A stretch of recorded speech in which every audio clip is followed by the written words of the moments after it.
results are going to really affect the run-in. Yeah. We're nowhere near a run-in at the moment. So how important is Arsenal versus Manchester City? No, we are not. I agree with you. We're nowhere near a running. I think there's been a lot of hype in the last few weeks about who's going to win the title, and is it Arsenal's? They've got it in the bag because they were 7 points clear, or 8 points clear at one point, and they had a game in hand. I've just never bought into that at all. It's just I've never thought for 1 second Arsenal are going to win this league easy. I don't think anybody's claimed that Arsenal were going to win it easy. People have just stated they think Arsenal can win the league. That there is the misconception, and I don't know who's created it, because at no point have I said, I've not heard an Arsenal fan, like a credible Arsenal fan, come out and say, this is our title, easy, no problems.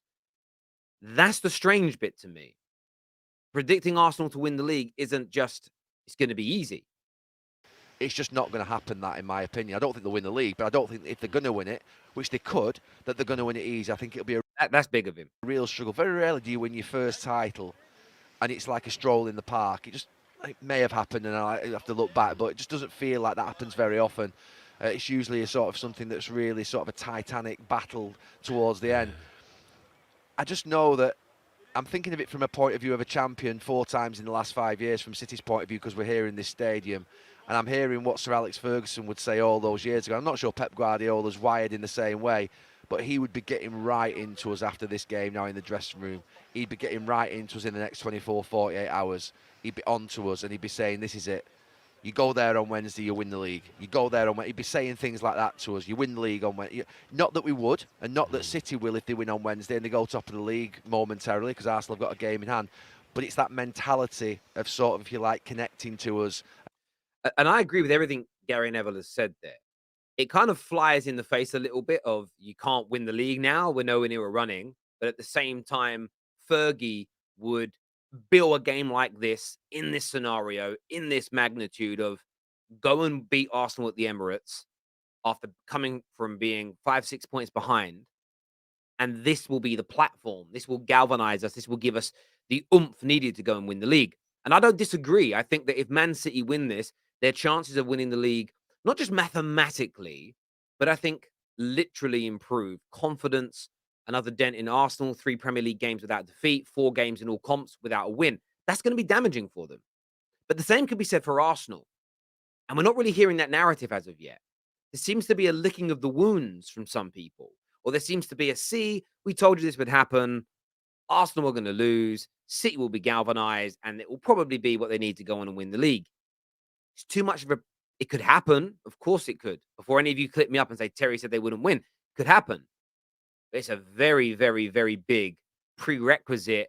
I don't know if prerequisite is even the right word, but it's very much very presumptuous, really, that it's going to happen. And when I say prerequisite, I mean kind of like a given. It's going to happen no matter what.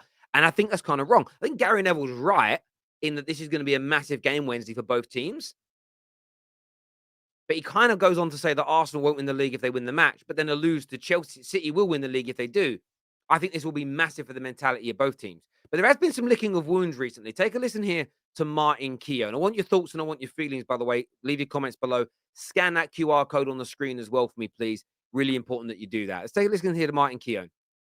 We're not worried. Obviously, Manchester United, I think their manager is proving how good he is right now, turning it around. But their last 5 games are exactly the same as Arsenal's. They've won 2, lost 1 and drawn 1, so have Arsenal. It's City that are now starting to march. Yeah. It's City that are the ones who've been on the course. What is all this about? City are now starting to march, are they? Let me just... I live record these. I don't edit these. So if things are... I don't know what they're even going to say until I see it. City are on the march. Yes, they won yesterday and they won convincingly. But they got beat by Spurs. In their last... Their last 5 games have been slightly better, that you could argue, than Arsenal's and Man United. But in their last 5 games, they've lost 2, won 3.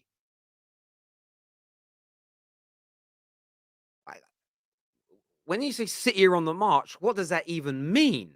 Legitimately, what does that even mean? If we go to the Premier League form table, we'll just go to the Premier League form table and look at the form table shows you the last 6 games. So the last 6 games on form, Man City do have 12 points, Arsenal 11 points, Man United 11 points. I don't understand this notion that they're starting to march on as if they've won their last 6 or 7 convincingly.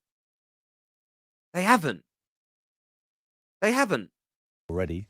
They know the territory. So I expect them to really challenge with Arsenal. But, Jim, no one really said Arsenal were going to win the league. Arsenal's priority is to be in that top 4. Man City. I don't like that from Martin Keown. I think Arsenal would, of course, their priority at the beginning of the season was Champions League qualification. They've put themselves into a position to win the league. They have. They spent in January to win the league, and that has got to be the standard. That has got to be the expectation that we go on to win the league. Qualifying for Champions League now it's beyond a must. It is an absolute. It's the bare minimum based on expectations changing.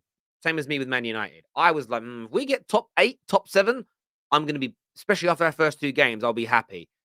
Now I expect top 4 because we're proven, in my opinion, we're better than everybody else in this league, barring Arsenal and City, because they're ahead of us on points. So from now, I have no other expectation than we must now finish inside the top 4. And I think Arsenal are very much the same. I think Arsenal ex-pros and Arsenal kind of mouthpieces and Arsenal kind of cheerleaders online should not be putting out this. It's okay to lose, guys. Top 4 was the target. You can't put that mentality into your dressing room, Martin. I'm really sorry. I think that's poor, mate.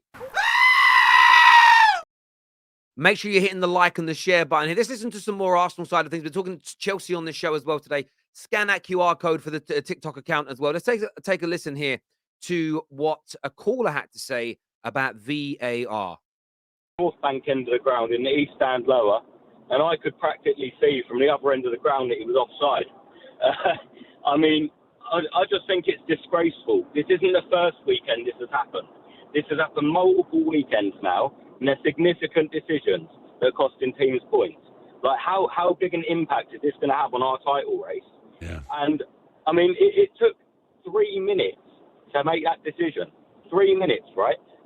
I think Reece is right here. This could have a big impact on Arsenal's title race, there's no doubt. What we know, though, is that John Brooks, who was the VAR that drew the lines wrong in the Palace-Brighton game, he was meant to be the VAR tonight on the Merseyside derby and on Wednesday for the Arsenal-Man City game. He has now been removed from his position for those games. He hasn't been sacked, but he's been removed from his position.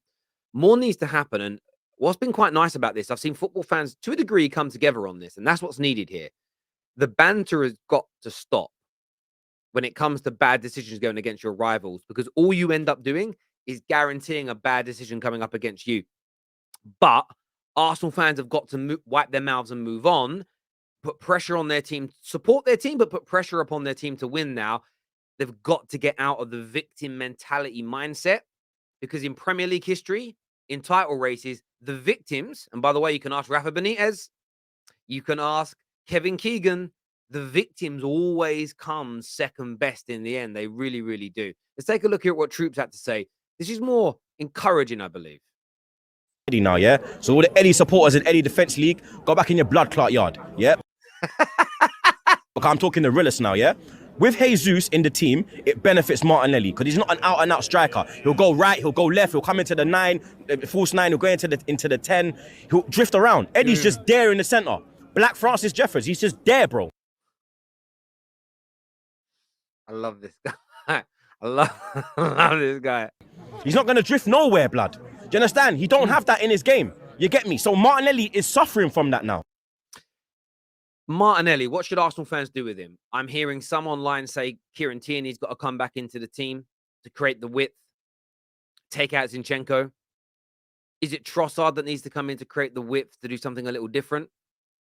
Is this just simply a case of Eddie Nketiah and Martinelli don't work well together? Eddie Nketiah has scored some goals since he's come in for Jesus, but we have seen a regression in Martinelli. So Arsenal fans, what do you want to see happen in that position? Do you agree with Troopz here, or do you want some development in other areas? Hit the like and the share button. Subscribe. Up next, a bit of Chelsea talk.